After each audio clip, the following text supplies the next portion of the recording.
ልጆቿን እንዳታበላ የተፈረደላትን አበሻቅጠው ገንዘብ ተቀብለው ሁለት ሴት ዳኞች እንደዛ አድርገዋል። በሴት ሆነው ልጆች እያላቸው በሴቷ ላይ ፍርዱን ሲያዛቡ አይተናል። በነገራችን ላይ ዳኛ ይከሰሳል።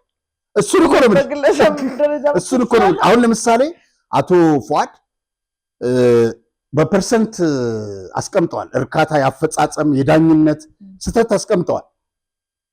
1% እንኳን ስተት መታየት አልነበረበትም። ሽፍቶች እንዳሉ ያው መንግስት ስለሌለ ማለት ነው። ምክንያቱም መፈንቅለ መንግስት ያደረገ አካል ስለሆነ ያለው እሱም እንደ መንግስት ሳይሆን እንደ ሽፍታ ስለሚቆጠር ኃላፊዎች ይህን ጥናት የሰሩም ሊሆኑ ይችላሉ፣ ያልሆኑም ሊሆኑ ይችላሉ። የከፍተኛ ፍርድ ቤት ይሁን የፌዴራል ፍርድ ቤት የምናምን ሰብሳቢ ፕሬዝዳንት ምናምን የተባሉ ይህን ንግግር ከመጠምዘዝ ምን ያክላቸው ንጹህ ናቸው? እንዴት የዩኒቨርሲቲ ፕሮፌሰሮች ሽርጥ ለብሰው በረሃ እንዴት ይወርዳሉ ብሎ ይላል። እነዚህ ናቸው እንግዲህ አክራሪ የሚለው ብቻ ተጠቅመን የምናልፈው ማለት ነው። ግድ ጀምረሻታል፣ ሊጥ በለሻታል። እንጀራው ላይሰንሱ ብቻ የሆነች እኮ ሹፌር አለ ብዙ በቃ እንጀራው እሺ ወለደ 100,000 ብር ገባ። ከዛ በኋላ መንጃ ፈቃድ ልትነጥቀው ነው። በሚያሳዝን ደረጃ ባለፈው ጊዜ የተካሄደው ጦርነት ሳይበቃ አሁንም የትግራይን ወጣቶች ወደ ጦርነት ለመማገድ እየተዘጋጀ ነው ያለው። ስለዚህ እነ አፄ ኃይለ ሥላሴም ማነው ደርግም ዛሬ ያው ኢህአዴግን ቆርጠን ጥለን ማለት ነው ስለሆነ ቆርጦ የሰጣቸው ዛሬ ድረስ ያለው የብልጽግና መንግስትም በኤርትራ ጉዳይ ላይ ያለው አጀንዳ የቀይ ባህር ሳይሆን ኢትዮጵያ ናት ኤርትራ የሚል አቋም መሆን አለበት። 75% 25% ሰው የሚማረር ከሆነ ፍትህ ካጣ መልቀቅ ነው ያለባቸው። ኢቭን 1% ሪዛይን ነው ማድረግ ያለባቸው። ታለ ካልኩ ሞት የማይገባው ሞት ፈርደለታል ማለት ነው። በጣም ትላንትና የሞቱ ህፃናት ባሉበት ሀገር እናቶች እንባቸው ሳይደርቅ አሁንም እያለቀሱ ባለበት ሀገር ዛሬም አንድ ትውልድ ለመስዋዕትነት ይዘጋጅ የሚል ሐሳብ እንዳይኖር ዕውቀት ቅድም እንዳልሽው ጋውን ጀነራል ዮሐንስ ምን አለ መሰለሽ መጀመሪያ ላይ እንትን ብል ስልጣን ቢኖረኝ መቀሌ ዩኒቨርሲቲ እንደማዘጋዋል። ዶክተሩ ሲወጣ ትግራይ ተሰር ብሎ ነው የሚወጣው። የትግራይ በአዲሱ ህግ መሰረት ሞት ከሚያስተላልፍባቸው ጌታቸው ረዳ ነው። ቀጥሎ ጻድቃን፣ ሶስተኛዋ ሴት ነች ተብሏል።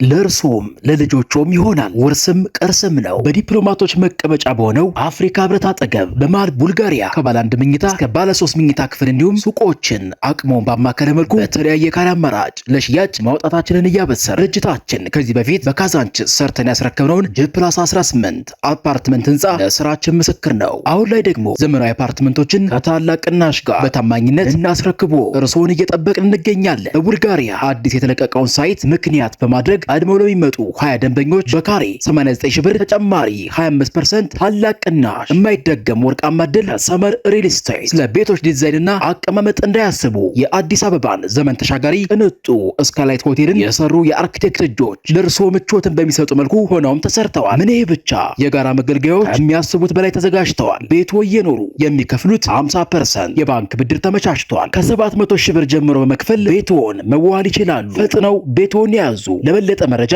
ደውሉ። ሰመር ሪል ስቴት። ሰላም ጤና ይስጥልኝ ክቡራን ተመልካቾቻችን፣ የዛሬው ፕሮግራም ተጀመረ። ዛሬም ከአቤ ጋር ተገኝተናል። እንዴት ናችሁ ክቡራን ተመልካቾቻችን? እሺ በጣም ጥሩ። እንግዲህ ሐሳብ አስተያየት ጥቆማችሁን በቴሌግራም ቻናላችን በቴክስት አድርሱን 0993 08 2062 ማንኛውንም አስተያየትና ሐሳብ ወይም መረጃ ካላችሁ ጠቁሙን፣ መልሰን ወደ እናንተ እናስተላልፈዋለን። ሁለት መልእክቶችን ላቅርብ አቤ። አንደኛው እርሶን ይመለከታል። አበበች እንኳን ደህና መጣሽ ወደ ሚዲያ። መመለስሽ ትልቅ ትርጉም አለው። ለአዲሱ የትግራይ ትውልድ ለሚደረግ ትግል የዛሬ እንግዳችን ከልብ እናከብራለን።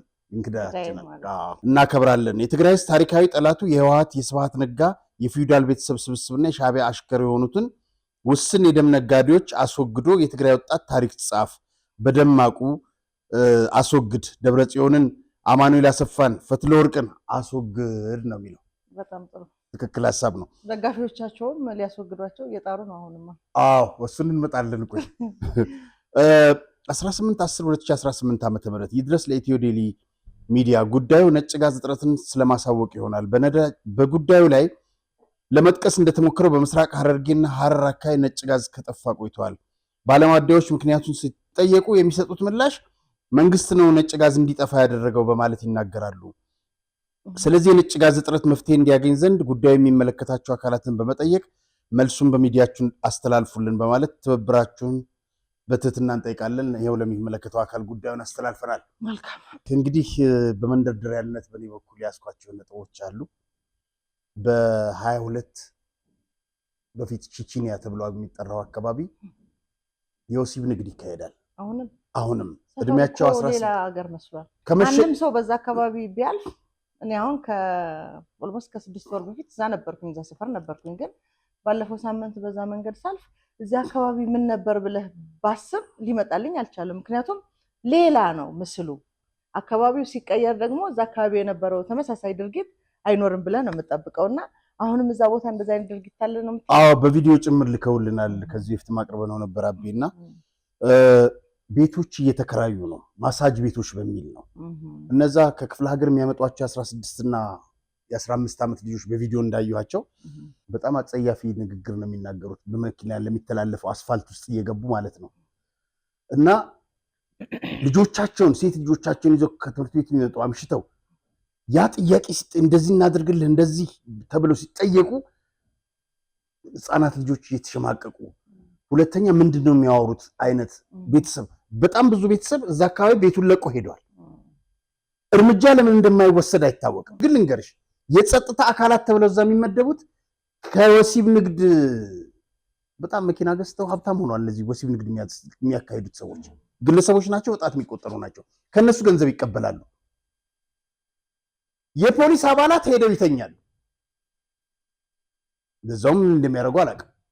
የወረዳ 3 ስራ አመራር ወይዘሮ ሰላምንና የወረዳ 3 የጸጥታና የሰላም ማስከበር ዋና ኃላፊ አቶ ስንታየው ጋር እስቲ እንደውልና የሚሉትን እንሰማ። በጣም ጥሩ። እኛም የምንጨምርበት ሀሳብ ይኖራል። ጤና ይስጥልኝ አቶ ስንታየው። ሄሎ አቶ ስንታየው። ሄሎ አይሰማም? ይሰማል። ማን ልበል? ከኢትዮ ዴሊ ነው የምደውለው። ጋዜጠኛ ራያ እባላለሁ። ጋዜጠኛ ራያ ተስፋ ማርያም እባላለሁ። ከኢትዮ ዴሊ ዝግጅት ክፍል ነው። እንግዲህ እንደምትሰሚው ጆሮአችን ላይ ስልኩን ዘግቶታል። ያው ኢትዮ ዴሊ ከዚህ በፊትም ይህንን ነገር በማጋለጥ እንደሰራ ያውቃል እና ይህንን ነገር እንዳይቆም ከሚያደርጉት ደግሞ አንደኛው እሱ ስለሆነ ስለሚያስጠይቀውም ሆን ብሎ ነው ስልኩን ጆሮአችን ላይ የዘጋው። ሄሎ ጤና ይስጥልኝ። አቤት። ወይዘሮ ልበል ወይስ ወይዘሪት ሰላም? ወይዘሮ። እሺ ወይዘሮ ሰላም አርአያ ተስፋ ማርያም እባላለሁ። ከኢትዮ ዴሊ ነው የምደውለው። እሺ። በእርስዎ እንግዲህ የሚመሩት ወረዳ ወይም እርስዎ ያሉበት አካባቢ ወሲብ ንግድ ይካሄዳል። ከዚህ በፊት ፕሮግራም ሰርተንበት ነበረ። በተደጋጋሚ እንግዲህ ሰዎች አቤቱታ ለእርስዎም ያቀርባሉ፣ ለጸጥታ ኃላፊውም ለአቶ ስንታየውም ያቀርባሉ። እንደውም አቶ ስንታየው ስልክ ጆሮዬ ላይ ዘጋብኝ። ሰው ችግር የለውም። ግን ለምንድን ነው ይሄ ነገር የማይቆመው? ትዕዛዝስ አልተሰጣችሁም ወይ? እዛ አካባቢ የጸጥታ ኃይሎች ከነዚህ የወሲብ ንግድ ከሚያካሂዱት ገንዘብ እንደሚቀበሉ በግልጽ ደግሞ ወጥተው መኪና የሚተላለፍ እነዚህ ወጣት ልጃገረዶች በ16 እና በምናምን ውስጥ የሚገኙ ማሳጅ በጣም እንዲገልጻቸው ማልችላቸው ቃላት ባለመኪኖችን ሁሉ ባለትዳሮችን ያስቸግራሉ። በእናንተ በኩል እርምጃ ያልተወሰደው ለምንድን ነው? ቆይ መረጃ ይዤ ልደውልልህ መልሼ። እሺ ስብሰባ ይዤ ነው። እንግዲህ አቤቺ ስብሰባ ይዤ ነው መልሼ እደውላለሁ። እቺ የብዙ ሰዎች ማምለጫ መሆናለች። ስብሰባ አታብዙ ስራ ስሩ ብለዋል ጠቅላይ ሚኒስትሩ። ነገር ግን ይሄ ማምለጫ ሆኗል። እንግዲህ የሚመለከታቸው አካላት የፖሊስ አካላት፣ የአዲስ አበባ መስተዳድር፣ የከንቲባ ቢሮ በዚህ ይሄ ከተማ እንዲለወጥ ከፍተኛ ጥረት እያደረጉ ላሉ አካላት ምስጋና እያቀረብን፣ ነገር ግን በህፃናት ልጆች ሌሎች አረብ ሀገራት የምንሰማቸው ነገሮች የሚዘገንኑ ነገሮች ያሉ አብሎች ከዚህ የሄዱ ሴቶች የሚፈጸምባቸው ከአፍሪካ ጭምር ሞዴሊስቶች በጣም ጸያፍ ተግባር የሚፈጸምባቸው አሉ። እዚሁ በራሳችን ሰው በራሳችን ዜጎች ህፃናትን ለእንደዚህ እንዳረጋለን። አንድ ጊዜ አንድ ሆቴል ውስጥ ገባሁ። በዚህ አጋጣሚ ከንቲባን ላመሰግን ፈልጋለሁ። ለመሰለሽ ሴቶች በጣም አጭር ቀሚስ በሆነ ገላቸውን ሊያሳይ በሚችል ልብስ እያስለበሱ የራሳቸውን ንግድ ያካሂዳሉ። እና አንዷን ጠራኋትና የሆቴሏን ባለቤት ማለት ነው። እኔ የምልሽ ስንት ልጆች አሏችሁ? 3 ትልልቆች ናቸው? 14፣ 15፣ 12 ናቸው። 2 ሴቶች፣ 1 ወንድ። ግን አንድ ነገር ልንገርሽ፣ እቺ ልጅ እድሜው 19 ቢሆን ነው ያንቺን ልጅ አምጥተሽ ይህን ልብስ አስለብሰሽ ስራ ታሰሪያታለሽ ስላት ውጣ አይመለከትህም ያለች። በራስሽ ልጅ ላይ እንዲደረግ የማትፈልጊውን ነገር ለምንድን ነው በሌላ ልጅ እንዲደረግ የምትፈልጊው? ይሄ ነገር እንዲቆም ተደረገ። አሁን ግን ይሄ ወሲብ ንግድ በተለያየ አካባቢዎች እየተካሄደ ነው። ይሄንን ንግድ የሚያካሂዱ ባለቤት ነን የሚሉ ስግብግብ ሆዳሞች ሴት ልጆች አሏቸው። ከሴት ተፈጥረዋል። ቢያንስ በራሳቸው ላይ እናቴን አሰራለሁ፣ ልጄን አሰራለሁ፣ እህቴን ይህን ነገር አሰራለሁ ወይ ብለው ለሰከንድ አታስቢ። እኔ አንድ ጊዜ አበበች ወደ ሌላ አጀንዳ ገባን እንጂ ይሄ በርበሬ ነው ብለው ሸክላ ፈጭተው ሰጋቱራ እንጀራ ነው ብለው የሚያበሉትን ያከማቹት አለ ቤት ውስጥ። ሲያዙ እስር ቤት ሲገቡ ያንኑ እንዲበሉ ማድረግ ነው። እነሱ ንጹህ እንጀራ ሊበሉ ነው አይደል? ላንቺ ሸክላ በልተው። ስለዚህ ያን ሸክላ እየበሉ እውነቴን ነው እኮ የምልሽ እዛው በሚቆዩበት ጊዜ በሉም አይደለም ነው በቃ ሰጋቱራውን በዚህ በኩል ታቀርቢላቸዋለሽ፣ እንጀራ እየጋገርሽ በዚህ በኩል ሸክላውን። እነዚህ ሰዎች ንብረታቸው ሁሉ ሊቀማ ይገባል። ያፈሩት በህፃናት ልጆች የወሲብ ንግድ እያደረጉ ነው። እነዚህ ሰዎች የሚጠይቃቸው አካል ካለ ይሄው በማስረጃ አቅርበናቸዋል። ሴትዮዋ እርምጃ እንዲወሰድ አትፈልግም፣ ሰውየውም እርምጃ እንዲወሰድ አይፈልግም። ምክንያቱም የዚህ ህገወጥ ስራ ተባባሪ ስለሆኑ። በነገራችን ላይ እዚህ ላይ አንድ ነገር ልጨምር። እኔ ምናልባት ብዙ ጊዜ በምናያቸው የመንግስት አሰራር ስህተቶች ልንተችን ሞክራለን አይደለ? ምናልባት ቅር የሚሰኙ ደግሞ ብልጽግናን ለመተቸት ወይም ብልጽግናን ክብር የሚነካ አስመስለው የሚያስቡ ሰዎች ደግሞ አሉ። አንድን ስርዓት ለማበላሸት ከፓርቲው አመራር ጋር ወይም ከፓርቲው ዋና ዓላማ ጋር ማገናኘት ስህተት ነው። አሁን የምንላቸው ሰዎች በብልጽግና ስር ያሉ ሰዎች ናቸው። ነገር ግን እንዲያስተዳድሩ ኃላፊነት የተሰጣቸውን አካባቢ በአግባቡ መስራት አልቻሉም፣ ማስተዳደር አልቻሉም፣ የትልቁን መሪ ራዕይ ማስፈጸም አልቻሉም ብለህ መተቸት ከምንም ነገር ጋር አይገናኝም። እነዚህ ሰዎች ዛሬ ስለነሱ ስናወራ መንግስት በውስጡ ያሉ ሰዎች በትክክል ሊሰሩለት የመደባቸው ሊሰሩለት ያስቀመጣቸው ዓላማ፣ ግብ፣ ራዕይ ብሎ ያስቀመጣቸውን ነገሮች ሊያስፈጽሙ መሆን አለመሆናቸውን እንዲገመግም እያደረግንለት ነው ማለት ነው። ስለዚህ እኔ በሚመጣው ትውልድ ላይ የመንግስት ራዕይ ምንድን ነው? እኛ እኮ የዛሬ 8-7 ዓመት ዶክተር አብይን ስንደግፍ ምክንያት አድርጌ ደጋግሜ የምናገረው ነገር በሚመጣው ትውልድ ላይ እንዴት አይነት ኢትዮጵያ መሳል እንደፈለጉ፣ ምን አይነት ኢትዮጵያዊነት እየተሰማቸው እችን ሀገር ደግሞ እንዲረከቡ እየጣሩ እየሰሩ እንደሆነ ባየነው ተግባራቸው በተናገሩት ቃል መሰረት ነው እስከዛሬ አብረናቸው የቆም ነው። ለምሳሌ ብዙ ጊዜ ደጋግሜ የምናገረው ኢትዮጵያ ነው ወይ አገሬ፣ እኔ ኢትዮጵያዊ ነኝ ወይ ብሎ የሚጠይቅ የድሃ ልጅ ተብሎ የመንግስት ተማሪ ሆኖ የመንግስት ትምህርት ቤት ተማሪ ሆኖ በዩኒፎርም ደረጃ ተስፋ ቆርጦ ተወው ላይፉ ከድህነት በታች የሚኖረውን ህይወት ተወው፣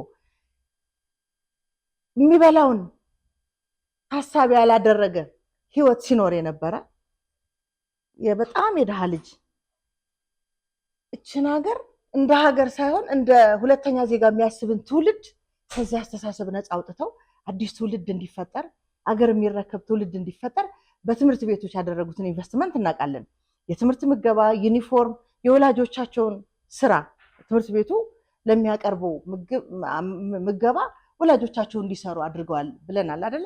እዚህ ጋር ቢያንስ 2 ትውልድ ታድገዋል ማለት ነው። ያለችውንም እናት እንደ አንድ ትውልድ፣ የሚመጣውን ደግሞ ትንሹን ህፃን ወይም የኤሌመንተሪ ተማሪውን 2ኛ ትውልድ ማለት ነው። እነዚህን ትውልዶች ለመታደግ የመጣን መንግስት በዚህ ልክ ደግሞ አጠገቡ ያሉ የሚሰሩ ሰዎች አካባቢያቸውን ህፃናትን ሴት ልጆችን ወደ አላስፈላጊ ተግባር የሚያሰማሩ አካላትን ማየት ይከብዳል ወይስ ፍቃድ ተሰጥቷቸዋል? አንድ ወቅት እኮ ኩያ ገላቸውን ለሚሸጡ ሰርቲፊኬት ተሰጥቷል ብላ አንድ የኤንጂኦ ባለሙያ ነግራኝ አውርተነው ነበር። እንደው በዚህ ልክ ልንሰራ ነው የታሰበው ወይስ ይሄንን ማየት አለመፈለግ አለ? እዚህ አሁን የምትላቸው ሰዎች የነሱ ልጆች ስላልሆኑ የነሱ ቤተሰቦች ስላልሆኑ ገንዘብ ያገኙበታል። የትልቁን ራዕይ የትልቁን መሪ ራዕይ እንዴት እያኮላሹ እንደሆነ ይገባቸዋል። በጣም ይሄንን ነው መጠየቅ ያለብን። ሌላው እንግዲህ አቤ ከሰሞኑ አንድ ተቋም ጋር ሄጄ ነበር። ምክንያቱም ማላቃቸው ሰዎች ከምግብ ቤት ሲወጣ አንድ ልጅ የለቅሶ ያክል ነው። እኔ እንግዲህ ኃላፊነት የለኝ ይሄ ቢጫ አንጸባራቂ የሚለብሱ የመንገድ ትራንስፖርት ማኔጅመንት ትራፊክ ማኔጅመንት ነገር ናቸው። ትራፊኮች አይደሉም፣ ትራፊክ ፖሊሶች አይደሉም። ቅጣት ይቀጣሉ። በጣም ህብረተሰቡ በተለይ አብዛኛው ተሽከርካሪ እየተማረረ ነው። አንድ ጊዜ አስታውሳለሁ የዛሬ 8 ዓመት ለውጡ እንደመጣ ለምንድን ነው ታርጋ የምትፈቱት ብለዋል ጠቅላይ ሚኒስትር። ምን የትኛው ህግ ላይ እንዳለ አላውቅም። ታርጋ ይፈታባቸዋል ሰዎች። እኔ የምልሽ ከአንድ ድምፃዊ ጋር ሆነን ታዋቂ ድምፃዊ ጋር ታርጋውን ፈቱበት። ከምግብ ቤት ስንወጣ እዛ ላይ መቆም ክልክል ነው የሚል ሳይን እኮ የለም። እና ስለሚያውቁት ብቻ መለሱለት፣ ሌሎችን ቀጡ። ምንድን ነው እየተካሄደ? አሁን አንድ ነገር ልንገርሽ። ያ ልጅ ተቀጣሁና አለ እኔ ቆምኩት። በእርግጥ የተከለከለ ቦታ ነው፣ ሰው ለመጫን ነበረ እና መጣና እኔ ከመኪና ያልወረድኩም ሀዛርድ እያበራሁ ነው አልኩት። በጭራሽ ብሎ 1000 ብር ቀጣኛል። ያንን ልከፍል ሄጄ ገብቶ ቢሮ ውስጥ ሲመለስ ታርጋው እየተፈታ ነው። ሊከፍል እኮ ገብቶ እኮ ያው ያጋጠመን ሁላችንንም ያጋጠመን ችግር ነው። በእርግጥ ከመኪና ጋር ባይገናኝም ቀጥልሽ። ከዛ አንዱ ቅርንጫፍ ቢሮ ሄድኩኝ 4 ኪሎ የሚገኝ ሲሄድ አሜሪካን ዲሲ ማቀው ልጅ በጣም ተበሳጭቶ ሲወጣ አገኘሁት። ምንድን ነው አልኩት። እኔ ለ1000 ብሩ መቀጣት አይደለም ሚስትና ልጆቹን ይዞ መጥቷል ከአሜሪካ። ልጁ ታመመበት።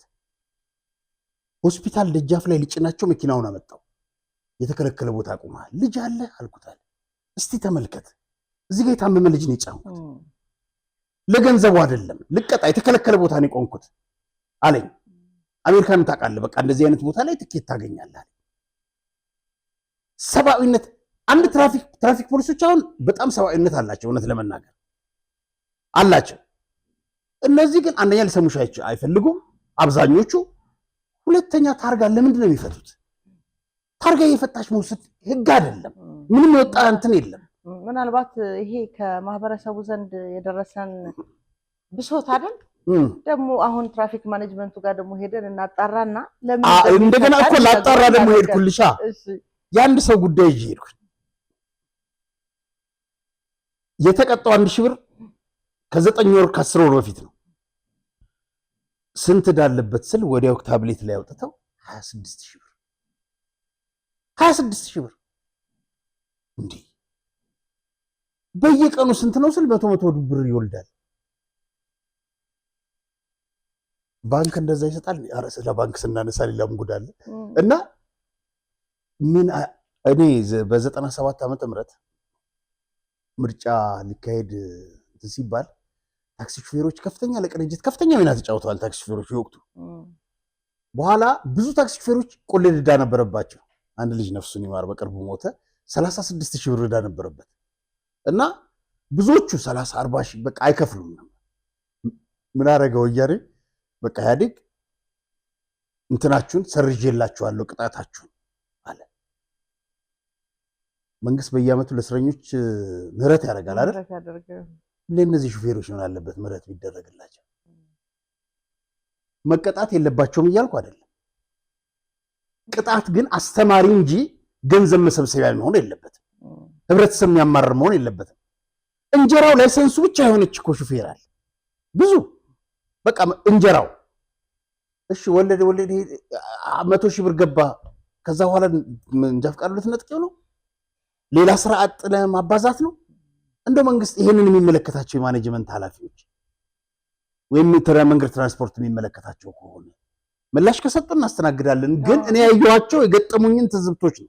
በዚህ ላይ ባይዘው በጣም መሬት የተሞላበት አስተያየት የምንሰጠው በጣም ወሳኙ የህብረተሰብ ክፍል ስለሆነ ነው። ይሄ አገልግሎት ሰጪው የትራንስፖርት በተለይ ደግሞ የከተማ የትራንስፖርት አገልግሎት ሰጪ ማለት የህዝቡ ኦልሞስት ተጨማሪ ደም ስር በለው ከእግሩ ቀጥሎ ያለው ነገር የሰው ልጅ ትራንስፖርቱን እንዴት መጠቀም በቀለለ መንገድ መጠቀም እንዳለበት አምኖ ነው የሚንቀሳቀሰውና ይሄንን የስራ ዘርፍ ላይ የተሰማሩ ወይ ማህበራት ደግሞ ቅሬታ ውስጥ ከገቡ የሚንገላታው ማህበረሰቡ ነው።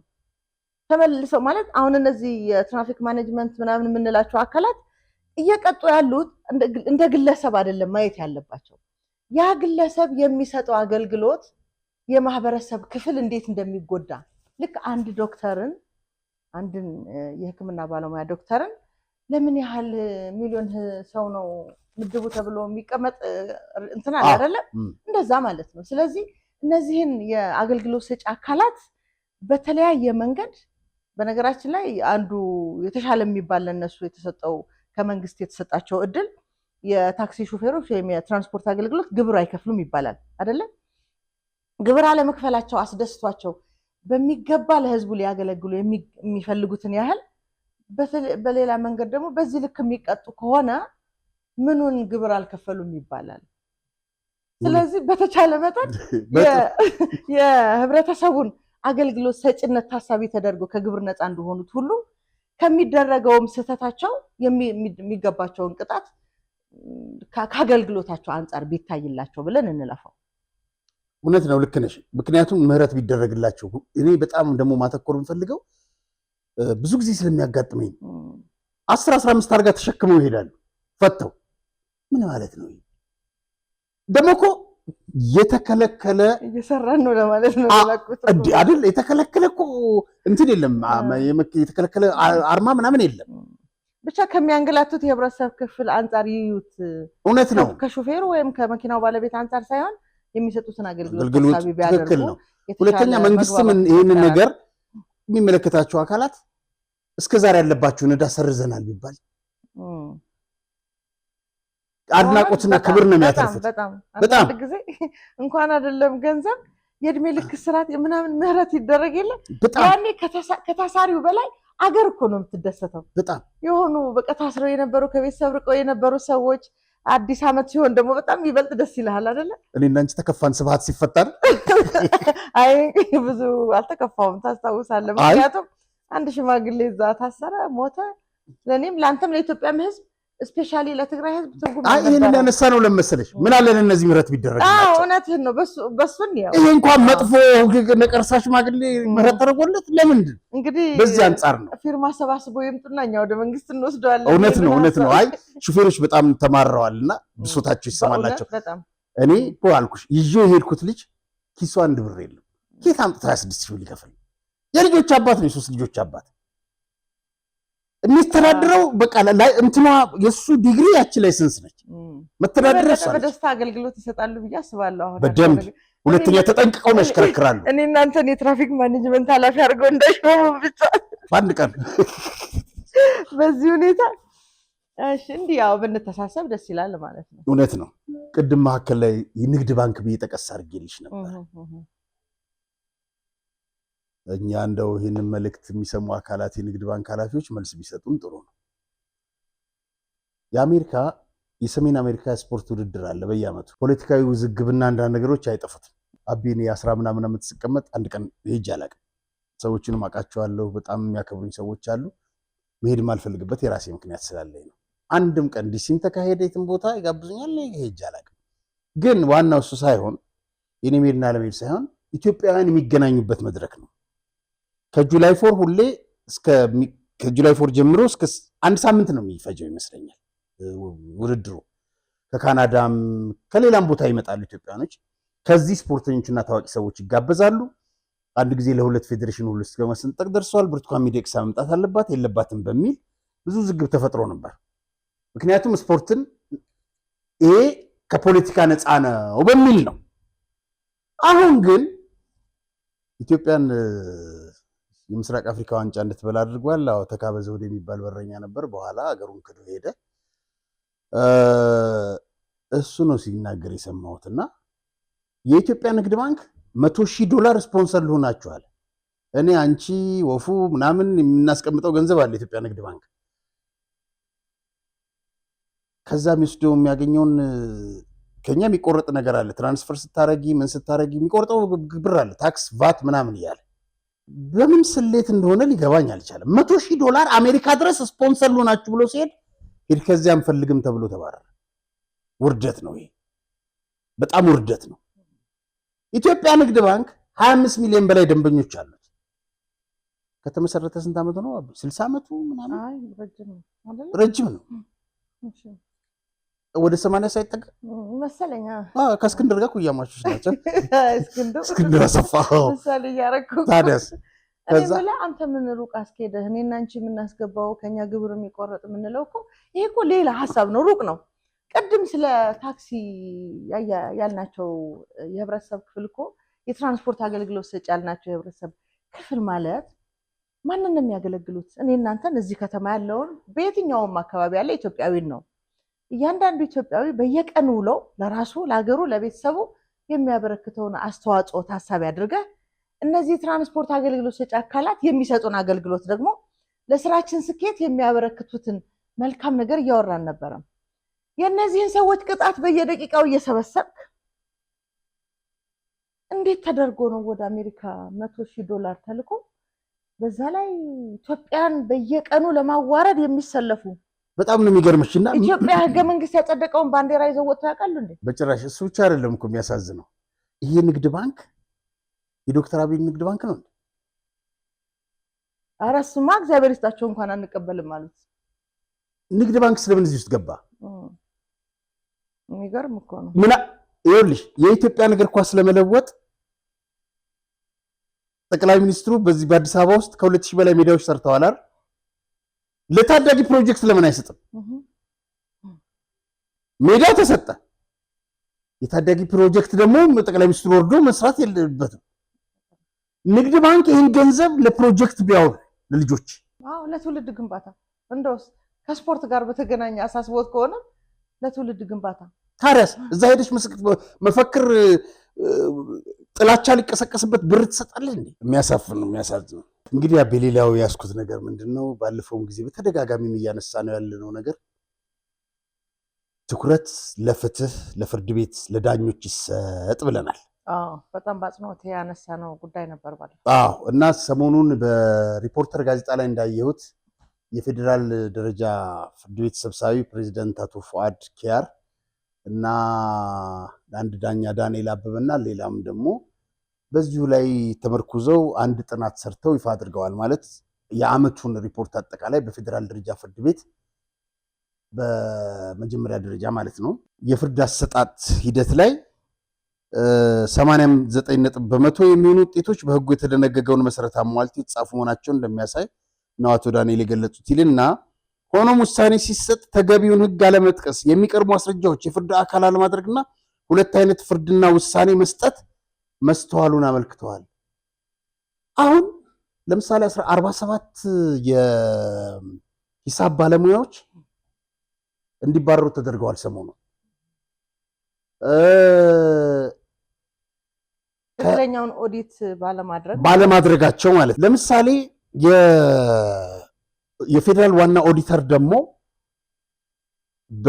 በስንት ቢሊየን ገንዘብ የመንግስት መስሪያ ቤቶችን ጠቅሶ የተበሉ የተመለሱ ያለ እንትን ካለ በኋላ ፍርድ አፈጻጸም ላይ ችግር አለብናል። ፍርድ ቤቶች ላይ ፍርድ አፈጻጸም ችግር አለ። አሁን እነዚህ ሰዎች ካቀረቡት ውስጥ ሌላው ፍርድ ቤቱ በ2017 የተገልጋይ ካታ ጥናት ከ24 መለኪያዎች በ17 መለኪያዎች ከ75% በማምጣት በዓለም አቀፍ መመዘኛ ከፍተኛ አፈጻጸም ቢያገኝም ዝቅተኛ አፈጻጸም ካገኘባቸው ጉዳዮች ውስጥ የዳኝነት አገልግሎት ጥራት አንዱ መሆኑን በኦዲቱ መነሻ ተደርጓል። ለዳኞች ጥረት አሁን ኃላፊዎች ጥራት ማለት የእውቀት የእውቀት ብቻ ሳይሆን ጉዳይ ላይ የተሟላ እውቀት ጉዳይ ላይ የተሟላ እውቀት እሱ ብቻ እንዳይመስልሽ። ምንድነው እዚህ ላይ እነዚህ ዳኞች ትክክለኛ ፍርድ እንዳይሰጡ እያደረጉ ያሉት እጅ እየጠመዘዙ ያሉት እነማን ናቸው? ለምሳሌ ጠበቆች ማህበር አለ። ለምንድነው ጠበቆች ላይ ምርመራ የማያደርገው? ለምን እርምጃ አይወስድም? ኃላፊዎች ይህን ጥናት የሰሩም ሊሆኑ ይችላሉ፣ ያልሆኑም ሊሆኑ ይችላሉ። የከፍተኛ ፍርድ ቤት ይሁን የፌዴራል ፍርድ ቤት የምናምን ሰብሳቢ ፕሬዚደንት ምናምን የተባሉ ይህን ንግግ ከመጠምዘዝ ምን ያክላቸው ንጹህ ናቸው? መረጃው አለን አለ መረጃው እነማን ምን እንደሚያደርጉ። ኦኬ ምንድነው እኛ አሁን የሚታይ ነገር ልንገር። እያንዳንዱ ሴክተር የተለያዩ የአሰራሩን ሂደት የሚገመግሙ የህዝብ አስተያየት ቢሰበስብ፣ ለምሳሌ በፍርድ ሂደት ውስጥ ወይም በዳኝነት ጉዳይ ላይ፣ በጠበቆች ጉዳይ ላይ፣ በአቃቢ ጉዳይ ላይ ተብሎ ህዝቡ ብዙ ተገልጋይ ነው አይደል ያለ ተጠቃሚ አስተያየት እንዲሰጥ ድምፅ እንዲሰበሰብ ቢደረግ ወይ በድምፅ ወይ በጽሁፍ ወይ በሆነ መንገድ ይህንን እኮ ነው ሰራን የሚሉት። ድምፅ ሳይሆን ያንቺ ሀሳብ ገብቶኛል፣ ግን ከፋይሎችን መነሻ በማድረግ እና የነበረው እርካታ በሚል ነው። ቀጥይ። ስለዚህ ከዚህ አንጻር መንግስት ምልህት ባለፈውም አንስተነዋል፣ ዛሬም ብናነሳው ነገም ብናነሳው ማለቂያ የሌለው ጉዳይ ነው። ያው ሁሌም እንደምናወራው በየመንግስታቱ እንዲህ አይነት ችግሮች ይፈጠራሉ። ምናልባት ከባለፈው መንግስት በተሻለ አገልግሎት እያገኘን ነው እንዲል ህዝቡ ሌላ ሜተድ መጠቀም አለብን። ለምሳሌ አንድ ተቋም ሲስተሙን በእርግጥ አሁን ያለው ሁኔታ ከሌላው የተሻለ ነው። ዲጂታል ባደረከው ቁጥር ሰዎች እንደፈለጉ በራሳቸው ፍላጎት የሚጭኑብህ ነገር አይኖርም። እንደዚህ አይነት ሲስተሞች ላይ ግን እንደዚህ አይነት አሰራሮች ላይ ግን የህዝብ ድምፅ የህዝብ አስተያየት ተሰብስቦ በተለይ ደግሞ በማስረጃ የተደገፉ የኛም ተጨማሪ መረጃ ስለሚያስፈልግ ቅድም እንዳልከው መረጃዎችን ሰብስበናል ስትል ለሚመለከተው አካል እሱን አድርሶ የራሱን አካሄድ ቢያደርግ ቢሄድ ነው እንጂ መልካም። በምንም ተአምር እኛ ሚዲያ ላይ ስላወራ ነው የምናመጣው መፍትሄ የለም። አዎ ግን አምናም ብለነዋል፣ የዛሬ ምናምን ስንት ዓመትም ብለነዋል። ምን መሰለሽ ለመንግስትም የሚጠቅም አጀንዳ ነው። ፍትህ በጣም አስፈላጊ ነገር ነው አበበች። ስለዚህ ነው የህዝቡን ድምፅ ይስማምለው። አሁን ለምሳሌ አንድ ነገር ልንገርህ። አንድ ሰው ከፍርድ ቤት ሲወጣ ፍትህ አጥቶ ፍትህ ተጓድሎበት ሚዛኑ ተዛብቶበት ሲወጣ ምን አይነት ዳኛ ነው ብሎ አይደለም የሚወጣው፣ ምን አይነት መንግስት ነው እያለ ነው የሚወጣው። ፍትህ የሌለበት መንግስት ነው የሚለው። ስለዚህ በተቻለ መጠን እኛ አልን አላልን ያው ሁሌም እንደምንለው ትላንትም የነበረ ስለሆነ መንግስት የሚማረርበትን ስራ የሚሰሩ አካላት እንዳሉ ታሳቢ አድርጎ ሌላ ሲስተም መዘርጋት መቻል አለበት። አንድ የታክስ ፎርስ ይቋቋም ነው ገባሽ? የሆነ ግብረ ኃይል። አዎ በጣም ትክክል። ከተለያዩ ሴክተር የፖለቲካ አባል አይሆኑ፣ ከተለያዩ ሴክተር እንትን ይበሉና ይሁን እንጂ ፖለቲከኞች አይደሉም እንደ ነገሩን እየመዘዙ ነገሩ እየተጠመዘዘ ከመንግስት ጋር እንዲጋጭ ህዝቡ እያደረጉ ያሉት ከሁሉም እንጂ ከሁሉም የህብረተሰብ ክፍል በተለይ ደግሞ ሲቪል ሶሳይቲ። በነገራችን ላይ ብዙ ጊዜ አነሳዋለሁ፣ ያው በትግርኛ በመሰራበት ፕሮግራም ላይ ነው የህግ መዛባትን ከትግራይ ጋር ስለማገናኘው ይሄ ህግን ከራስ ስሜትና ፍላጎት አንጻር መቃኘት አይነት ባህል ይዞ የመጣ ስርዓት ያበላሸው ትውልድ አለና ከዛ አንጻር ነው የምናገረው። ህግን ያለማወቅ ከተጠያቂነት አያድንም ትባላለህ አይደለ? ህግ እንድታውቅ ተደርገሃል ወይ? እንኳን አይደለም አንተ ዳኞች ውስጥ በትክክል ወይም አቃቢ ህጎች ውስጥ ጠበቆች ውስጥ በትክክል ህጉን እየተገበሩ ነው ወይ? ህጉ የሚለው ሌላ ፍርዱ ሌላ ከሆነ እዚህ ጋር ህግ ክፍተት አለ ማለት ነው። ስለዚህ ትክክለኛ ፍርድ አለመስጠት ምን እንደሚያስቀጣ ዳኞቹ ያውቃሉ። በነገራችን ላይ ዳኛ ይከሰሳል። እሱን እኮ ነው በግለሰብ ደረጃ እሱን እኮ ነው። አሁን ለምሳሌ አቶ ፏድ በፐርሰንት አስቀምጠዋል። እርካታ፣ ያፈጻጸም፣ የዳኝነት ስህተት አስቀምጠዋል። 1% እንኳን ስህተት መታየት አልነበረበትም።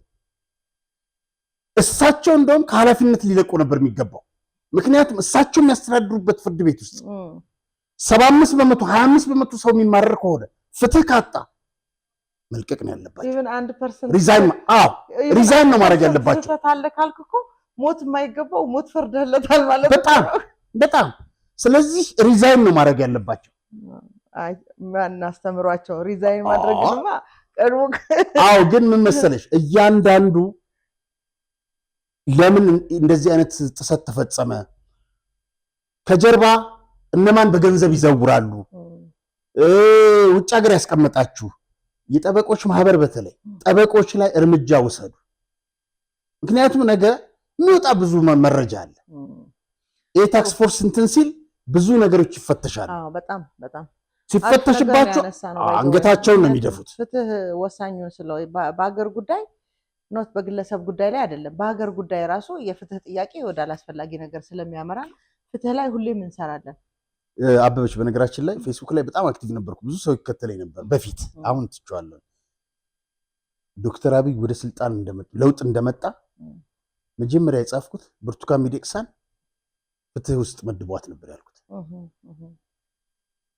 ተጠይቃ ነበር እሱ ይመስለኛል። አልፈልግም ወደ ምርጫ ቦርድ ብላ ነው መሰለኝ ያለችው። እና የፍትህ መዛባት ስለደረሰባት ሴትም ነች ደግሞ ሴት ሚዛናዊ ነች አይደል? እንዴ እናመሰግናለን። ማንንም እኔ ብቻ መሰከርኩኝ። እና ብትሆን በጣም ጥሩ ነበር። ጨካኙ ዳኞች አሉ። የሚገርምሽ ነገር የጨካኝ ውሳኔ የወሰኑባት በቀደም ስናነሳት ነበር። ልጆቿን እንዳታበላ የተፈረደላትን አበሻቅጠው ገንዘብ ተቀብለው 2 ሴት ዳኞች እንደዛ አድርገዋል።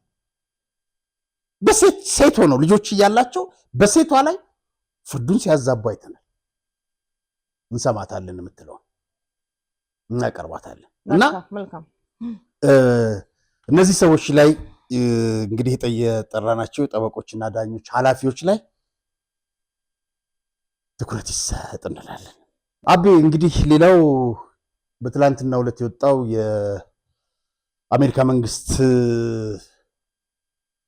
ማሳሰቢያ ነው። ያው በትግራይ ዘላቂ ሰላም እንዳይሰፍን የሚያደርጉ አካላት አሉ ብሏል። ይህ የአደባባይ ሚስጥር ነው፣ ዋናው የሚያውቀው ነው። ሁለተኛ በዚህ በኢትዮጵያ የሚገኘው የአሜሪካ ልዑክ ዛሬ ይሄዳል ብሎ ነበር። ዋስትና እንሰጥም ብሏል። አደፈ አሏቸው።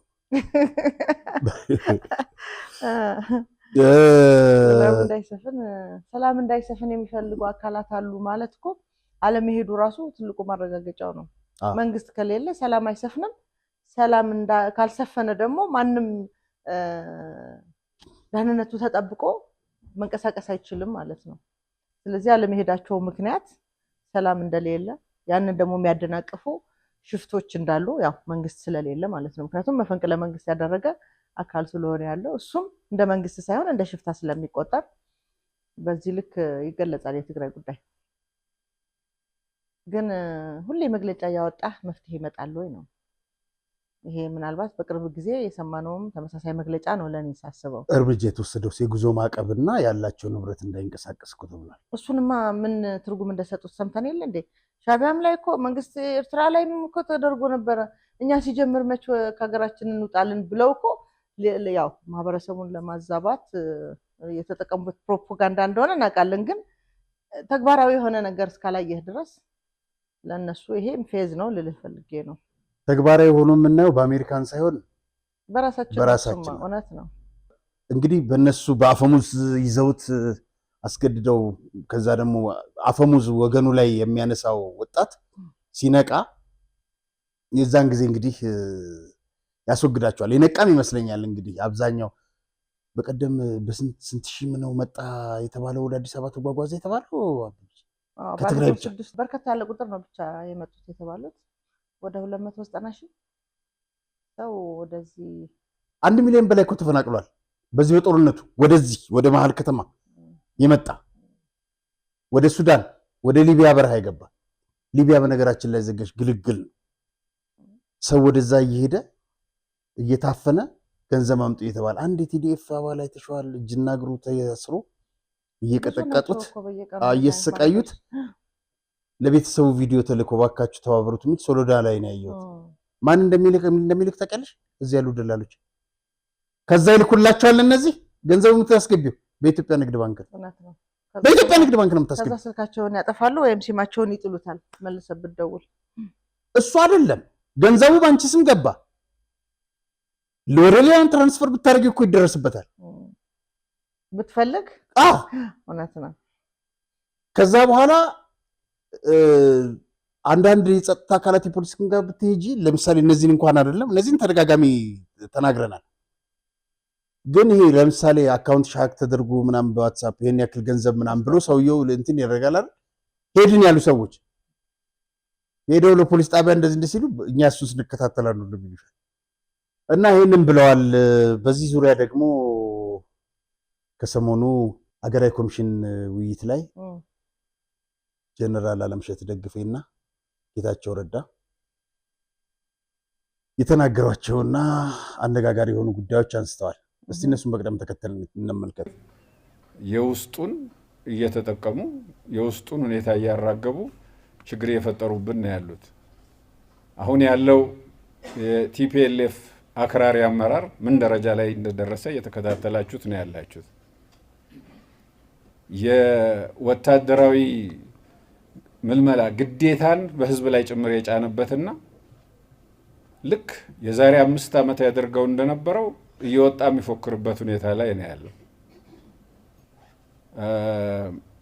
ከዛ ጋር ተያይዞም ከኤርትራው አምባገነን መሪ ወይም ደግሞ አካላት ጋር እየተሳሰረ ከዛም አልፎ ከሱዳን ጋር እየተሳሰረ የጦር ኃይሎች ጠቅላይ ኢታማዦር ሹም ወታደራዊ አማካሪና የተኩስ አመራር ኃላፊ ጀነራል አለምሸት ደግፌ በጣም ነው ምልሽ፣ በጣም የሚለው አይገልጸውም። በጣም ከማከብራቸው በጣም ከመወዳቸው ጀግኖች አንዱ ናቸው። እኔና አንቺ ሐዋሳ መድረክ ላይ ሄደን ስብሰባ ላይ በነበርንበት ወቅት የቀይ ኬፖቹ ማርሻል ምንድን ነው ያሉት? እኛ ምናማውን ማርሻል ደግሞ አደባባይ ላይ ተናገሩት። ብዙ ጊዜ እኛ ለጀነራል አለምሸት ካለን አክብሮትና አድናቆት የተነሳ እንዴት እንዲህ አይነት ሰው እስከዛሬ ድረስ መጽሐፍ ሳይጽፍ ታሪክ በጽሁፍ ለትውልድ ሳያሻግር፣ በተለይ ደግሞ እኔ የማውቃቸው ከለውጡ በኋላ ነው። ከለውጡ በፊት ስማቸውን አውቃለሁ፣ ግን ማን ምን ሰራ የሚለውን ብዙ አላውቃቸውም ነበረም። ወያኔ በእውቀት ያላቸውን ሰዎች እኮ አይወድም። እውነት ነው። ከዛ በኋላ ነው እኔ ማወቅ የጀመርኩትና እንዲህ አይነት ሰው አለን እንዴ ብያለሁ የሆነ ወቅት ላይ ጦር ኃይሎች በነበረ ፕሮግራም እና የዛኔ ማርሻል ብዙ ጊዜ መጽሐፍ እንዲጽፍ እነግረዋለሁ። ይኸው ዛሬ ደግሞ እናንተ ፊት እየነገርኩት ነው ብለው ማስጠንቀቂያ ያዘለ ሀሳብ ነው የነገሯቸውና ዓለም ላይ የማያውቀው ወታደራዊ እውቀት የለም። ዓለም አቀፍ ወታደራዊ እውቀት አላቸው። እያንዳንዷን መንደር ሰርጥ ነው የሚያውቀዋሉ። የመግለጽ ችሎታቸው ነገሮችን የሚያያይዙበት በጣም የሚደንቅ ታሪክ አዋቂ ሰው ናቸው እና ለዚህ ነው እኛ ያማናቸውን ማርሻል አደባባይ ላይ አውጥተው ለምን ብለው ጠይቀዋቸዋል። ያው እኛ ፊትም ቃል ያስገቧቸው ይመስለኛል። ወያኔ እኮ ማዕረጋቸውን ገፎ ነው ያባረራቸው። ታውቂያለሽ መለስ? አዎ ሰምቻለሁ። አይወዱም። ለዛ እኮ ነው። ለምንድን ነው እንግዲህ እኔ እንዳልኩ ጀነራል አለምሸትን በታሪክ በፊት አላውቃቸውም። ምን ስህተት ሰሩ፣ ከየትኛው የኢትዮጵያ ጠላት ጋር አብረው ስማቸው ተነሳ የሚል ታሪክ አናውቅም አይደለም። በዚህ ልክ እንኳን ከእውቀታቸው ጋር ከነበራቸው ኃላፊነታቸው ማዕረጋቸውን ቆርጠው ያባረሯቸው ሰዎች ባለበት ሀገር እንዴት ዛሬ ከጠላት ጋር ከወራሪ ጋር ለዚህ ሁሉ ጥፋት ተጠያቂ ከሆኑ ሰዎች ጋር የሚሰሩ በዚህ ልክ ማዕረግ ያላቸውን ሰዎች ዝም ብሎ ተቀብሎ እንደሚኖር አላውቅም። እኔ መከላከያ ሌላ ህግ አይለምስ አንደኛው የእርምጃ የተወሰደባቸው ባድመን አሳልፈን እንስጥ በሚለው ላይ ልዩነት ነበራቸው። ጠንካራ ተቃውሞ ነበራቸው። የአየር ኃይል አዛዡ ለምን ያሁሉ መስዋዕትነት ተከፈለ በሚል ማለት ነው እኮ። እንደውም ለሀገር በመቆርቆራቸው ዛሬ ድረስ የሚያጋጨን ዛሬ ድረስ ዋጋ የሚያስከፍለን ወያኔ ሀገር ይወዳል አይወዱም እኮ የትኛው ሀገር። በተቃራኒ ሀገር እየሸጡ ያሉትን ሰዎች እንዴት ጀነራል ብለን እንጠራቸዋለን ነው የኔ ጥያቄ። ትክክል ነሽ። አንዳንድ ጊዜ አንጀቴን ነው የምጠሪው። እውነቴን እኮ ነው። ባህላዊዎቹን በነገራችን ላይ እነ ራስ አሉላም እኮ ባህላዊ ጀነራል ናቸው፣ ጀግኖች ናቸው፣ አገራቸውን ይወዳሉ። እነዚህ እኮ ባህላዊም አይደለም። እኛ እኮ ባህላዊ ያልንበት ምክንያት የጀነራልነትን ልክ እውቀት፣ ሳይንስ ለምን ያ ማዕረግ እንደተሰጣቸው ማወቅ ያልቻሉበት እረኝነት ላይ ስላሉ ነው። ጀነራል አሉላ ሲባል እኮ አገር፣ ጠላት፣ ወራሪን ምን እንዳደረጉት ከዛ በኋላ ኢትዮጵያ ምን አይነት ክብር ላይ እንዳስቀመጧት የሚገለጽ ታሪክ ስለሰሩ ነው። ከጠላት ጋር አብሮ የሰራን አካል ዛሬ ጀነራል እንትና ብለህ ለመጥራት እንዴት አፋችን ይፈቅድልናል? በጣም ከባድ ነው። ለዛ ነው ጀነራል አለምሸትን የምናደንቀውና ለማንኛውም በጣም ትልቅ ሀሳብ ነው ያነሱት በዚህ ውይይት መድረክ ላይ። እንግዲህ አክራሪ ልሂቃን ብለው እንግዲህ ጥሩ ስም ሰጥተውልናል። ልሂቃንነትን ጭራሽ እንደ ብሔርተኝነት ማለት ነው ግን ያንቺ ያልሻት ሊቃንን በምንድን ነው ያልሻት? ሊቅ እኮ ሲሉ ነው አክራሪ ሊቅ ሲሉ ሊጥ ነው እንጂ ምን ያልኳቸው። ምክንያቱም አሁን አክራሪ ልሂቃን፣ እሺ ጥሩ ልሂቃን የሚለው ቃል ተለይቷል በአክራሪና ኖርማሊ በልሂቅ ማለት ነው። አክራሪዎቹ የምንላቸው እኮ ትላንት ልሂቅ ተብለው የተሰጣቸው ስያሜ ሀገር ያስተማረቻቸው፣ ቤተሰብ ያስተማራቸው፣ ለትልቅ የኢትዮጵያ ከፍታ ተስፋ የተጣለባቸው ሰዎች ናቸው። ዛሬ ብሔር ላይ ተሸጉጠው ጭራሽ አንድ ወቅት በጣም የሚያስደስተኝ በቅርብ ጊዜ ከነበሩት የትግራይ ወጣቶች ስብሰባ ላይ ማለት ነው፣ እንዴት የዩኒቨርሲቲ ፕሮፌሰሮች ሽርጥ ለብሰው በረሃ እንዴት ይወርዳሉ ብሎ ይላል። እነዚህ ናቸው እንግዲህ አክራሪ ሊ የሚለው ብቻ ተጠቅመን የምናልፈው ማለት ነው። እንግዲህ ጨርሻታል፣ ጀምረሻታል፣ ሊጥ ብለሻታል።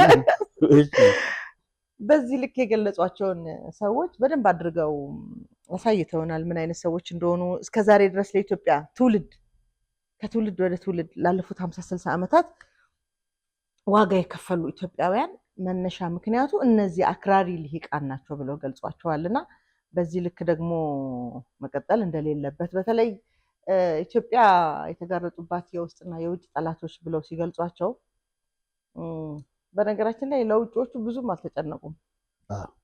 ማለት ለውስጦቹም ተጨንቀዋል ማለት ሳይሆን ግን የነማንን አጀንዳ ሊያስፈጽሙ እንደሆነ ካለመረዳት የተነሳ እንዴት ጥፋት ላይ የራሳቸውን ሕዝብ ላይ ጥፋት እያቀጣጠሉ እሳት እያቀጣጠሉ እንደሆነ ለመግለጽ ነው። ከውስጥ ካሉት ጸረ ሰላም ኃይሎች በምንም በዓላማ ከማይገናኙ ጸረ ሰላም ኃይሎች ጋር የተሳሰረ ችግር ለመፍጠር በዝግጅት ላይ ነው የሚገኘው። በሚያሳዝን ደረጃ ባለፈው ጊዜ የተካሄደው ጦርነት ሳይበቃ አሁንም የትግራይን ወጣቶች ወደ ጦርነት ለመማገድ እየተዘጋጀ ነው ያለው።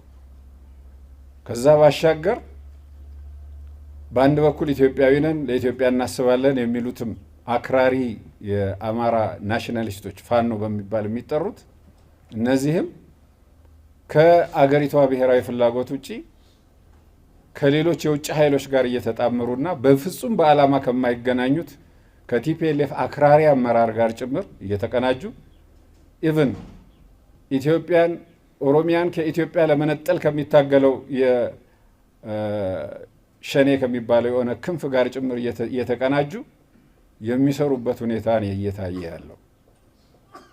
ምንም ይሁን ምን በየትኛው አቅጣጫ እኛን ወደ ስልጣን የሚያመጣ ከሆነ ድረስ ኢትዮጵያ ፈርሳም ተበትናም ቢሆን እንደርስ ብንሄድበታለን የሚል አካሄድ ውስጥ ነው እየገቡ ያሉት። የውስጥ አክራሪዎች ወይም የውስጥ ጠላት የሚሏቸው ላይ ነው ፎከስ ያደረጉት ያልኩ ለዚህ ነው።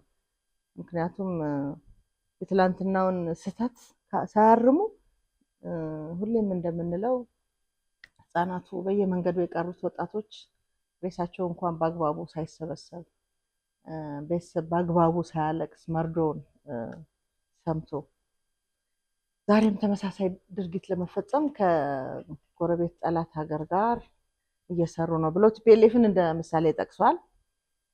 ምናልባት እዚህ ላይ የሚጨምረው ነገር ካለ ልስማና እኔ አንድ ሀሳብ መናገር ፈልጋለሁ።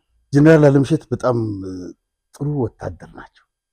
ጥሩ ወታደር ብቻ ሳይሆኑ በጣም ሮሮ ልብ ያላቸው ናቸው። ሮሮ ልብ ብቻ ሳይሆን ጭንቅላትም አላቸው። ጭንቅላትም ደግሞ ዓለምን ጠቅላላ የሚያይ በእጁ የጨበጠ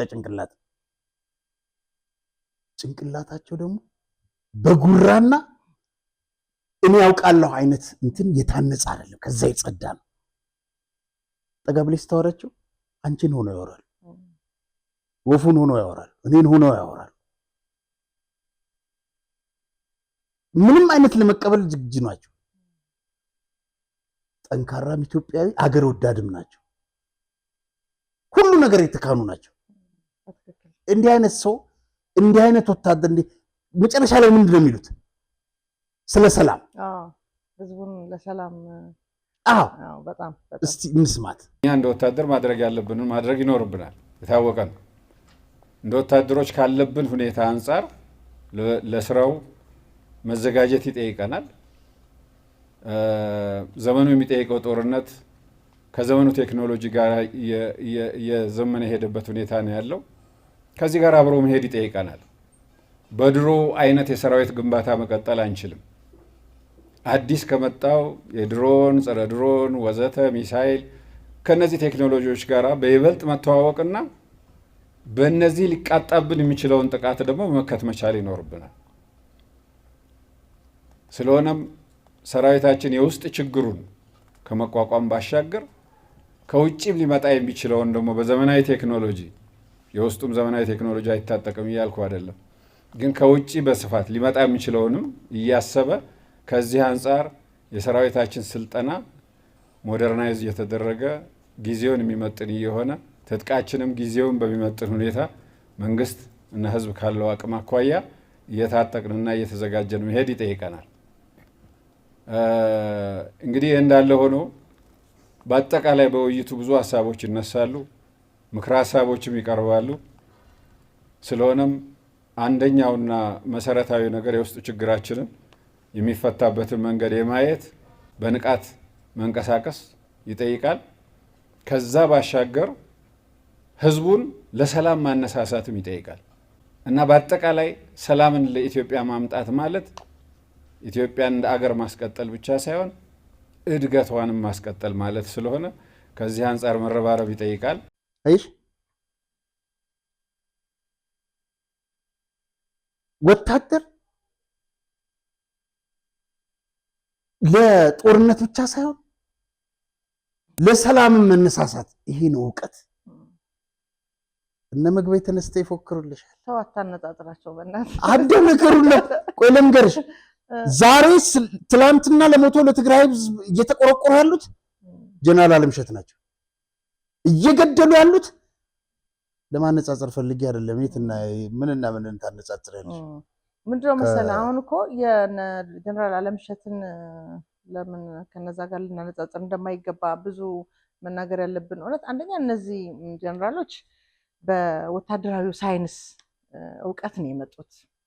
ያ እውቀት ደግሞ ሁልጊዜም እንደሚሉት በተለይ በጀነራልነት ማዕረግ ላይ ደርሰህ ጦርነትን እንዴት ማስቀረት እንዳለብህ ነው የምትሰራው እንጂ ምክንያቱም ጀነራልነት ማዕረግ እስክትደርስ ድረስ የመጣህባቸው የጦርነት ታሪኮች፣ የጦርነት ሂደቶች ምን ያህል የሰው ነፍስ ምን ያህል የአገር ሀብት እንደበላብህ እንዳጠፋ ታውቃለህ። እና በተቻለ መጠን ያ ታሪክ እንዳይደገም አንተ ከተራ ወታደርነት አሁን ወደ ደረስክበት ደረጃ ለመድረስ ያየኸውን እልቂት፣ መከራ፣ ጥፋት ሀገር እንዳላሻገረ እያሰብክ ስለምትመጣ እንዴት ጦርነት ማስቀረት እንዳለብህ ነው የምታስበው።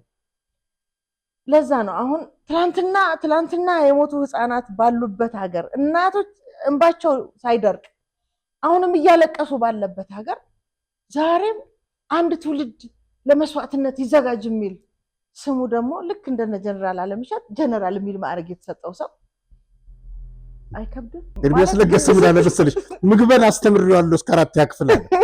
አንድ ነገር አይገባውም ማለት ደደብ ነው። አንድ ነገር አስተማሪያቸው ነበር እኮ ኤርሚያስ ለገሰ አንበሳ እኮ ነው። ትላንት ሰጠው እንትና በጣም አንደኛ በጣም አንደኛ በእውነት ወድጄዋለሁ። ገልገል ነግሬዋለሁ ደግሞ ተክሳራኩ አረ በጣም ስሚው በጣም አንደኛ ነው። የተወሰነች ሐሳብ ነው ማለት ማማው እኔ እና እሱ እንተዋወቃለን።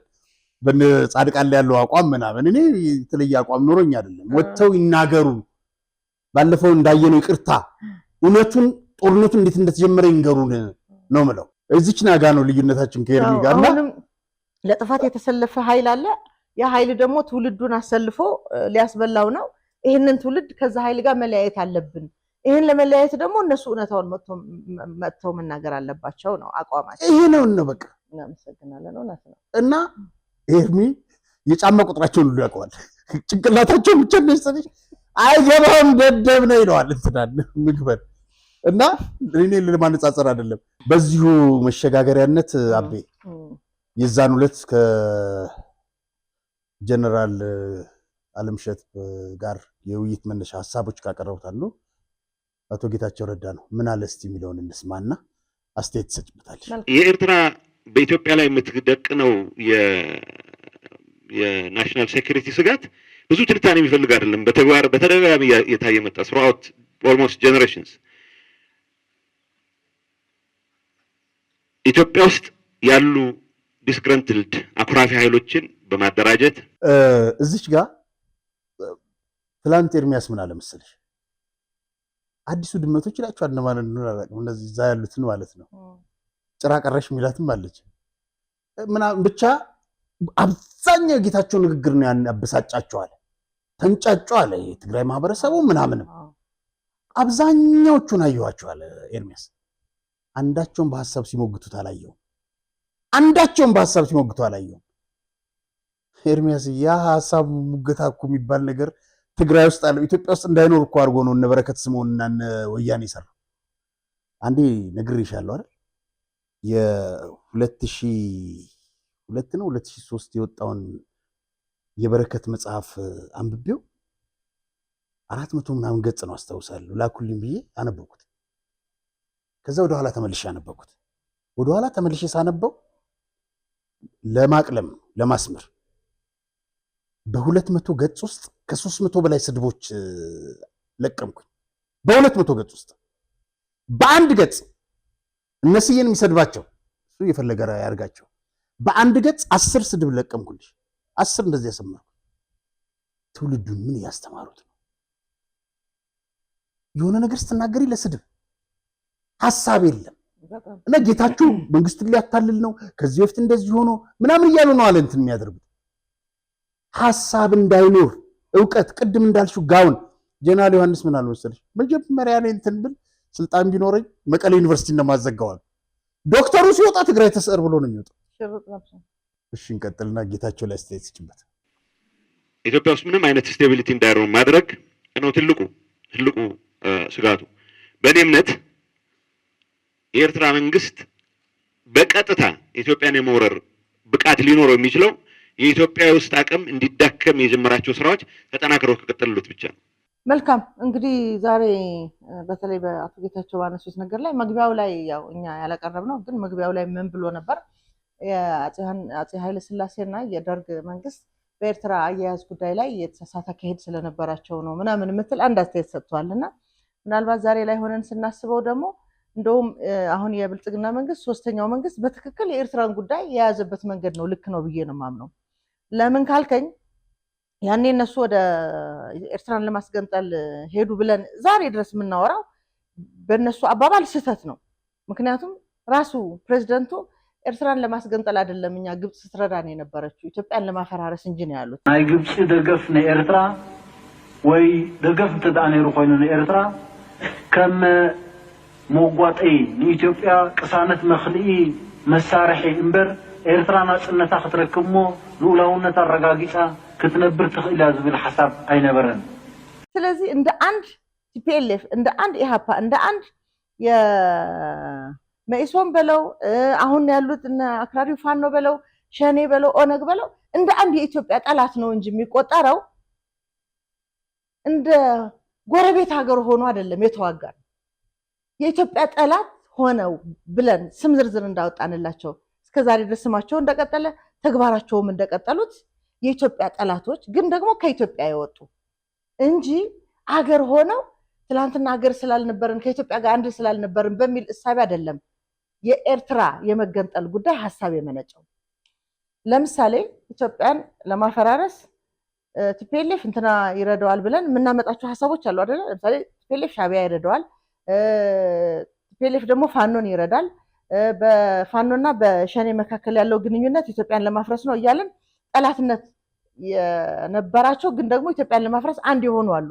በተመሳሳይ ሻዕቢያ ኢትዮጵያን ለመውጋት ከመነሻው ጀምሮ እስከ ዛሬ ድረስ ጠላት ከነበሩት ጋር የሚዋሃድ አብሮ የሚሰራ አካል ነው።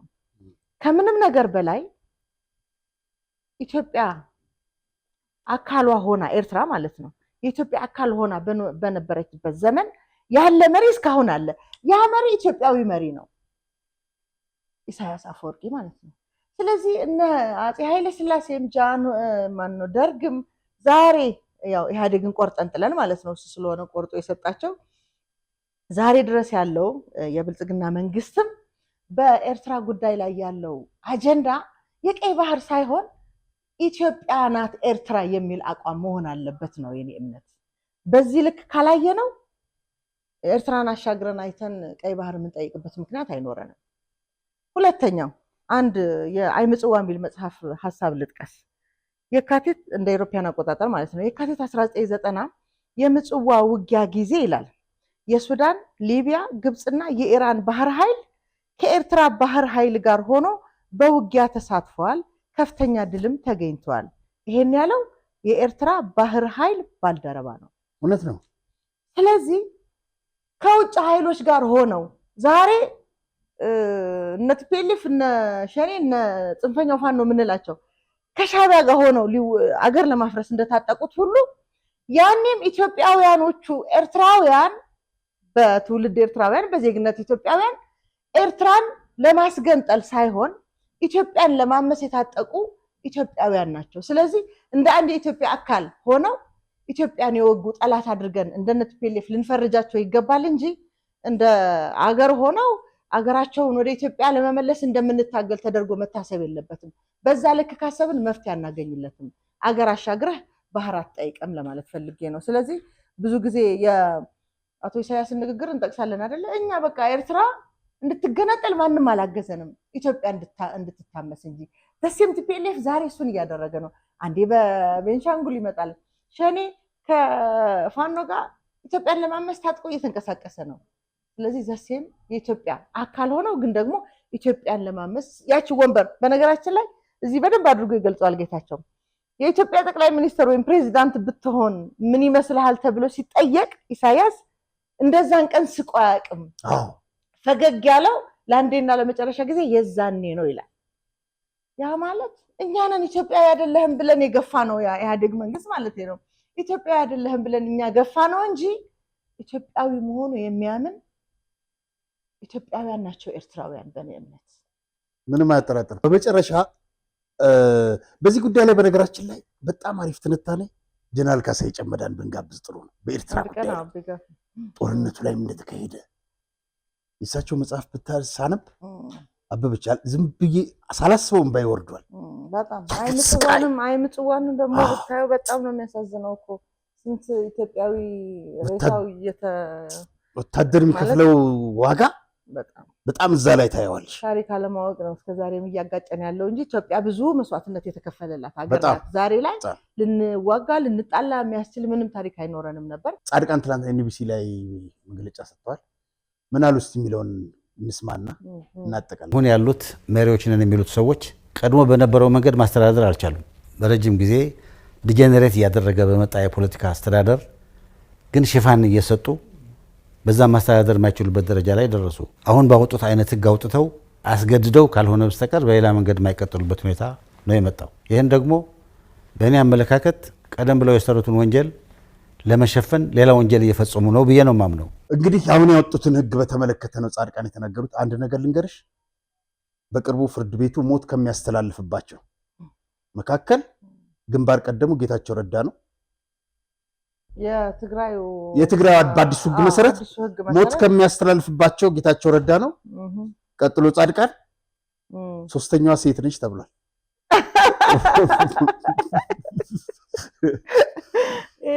እኔን ለማስደበር ለነገሩ ምናልባት ኬሪያ ልትሆን ትችላለች። ምክንያቱም ወደ ሌላ ተጠቁሚ እንደው በሚቀጥለው እንዳይፈርዱብን አንቺ ላይ አንቺን ማስቀደሜ ነው። እኔ እንደውም በመሪዎቹ ደረጃ ከፍ አድርገውኝ ከፈረዱብኝ ደስ ይለኛል። እኔ ራሴን እንደ መሪ አስብ ስለማላቅ ጥሩ ነው። ለማንኛውም አንድ ቀልድ ነግሬሽ ነበረ። የሆነች ጉድጓድ ተቆፈረችና ማን ይገባባታል ማራባል ይገባላት አለችው እና አብርሃም አስመላሽ ምን ይላል መሰለሽ? ደበደቡት፣ ኢህአዴጎች ይደበድቡት ነበር ማታ ያስቸግራቸው ነው። ከዛ እስር ቤት ሲያመላልሱት ሰልችቶት 1 2 3 ጊዜ ሲያንገላቱት እናንተም ረሱ እኛም እናርሳለን፣ መኸር ሰብሳቢውን አብረን እናያለን አላቸው። ማን ፈራጅ ማን ተፈራጅ እንደሆነ እናያለን። በዚሁ ይብቃን የዛሬው ፕሮግራማችን። መልካም እንግዲህ ሌሎች ሀሳቦች ነበሩ ከሰዓት አንጻር እንግዲህ በሚቀጥለው ይዘን ማክሰኞ እንመለሳለን። ከዛ በፊት የሂልተን ጉዳዮችን ይዘን እንመለሳለን ሰኞ። ክቡራን ተመልካቾቻችን የዛሬው ፕሮግራም በዚሁ አበቃ።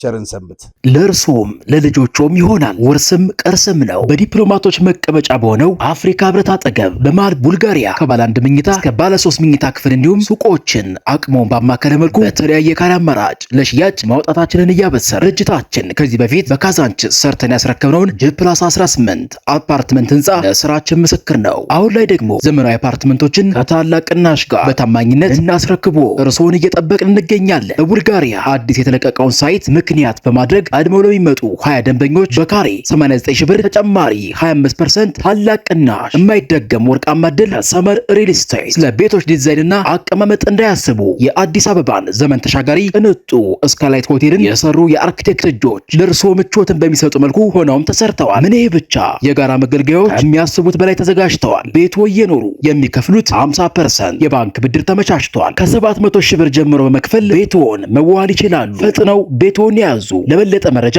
ደውሉ። ሰመር ሪል ስቴት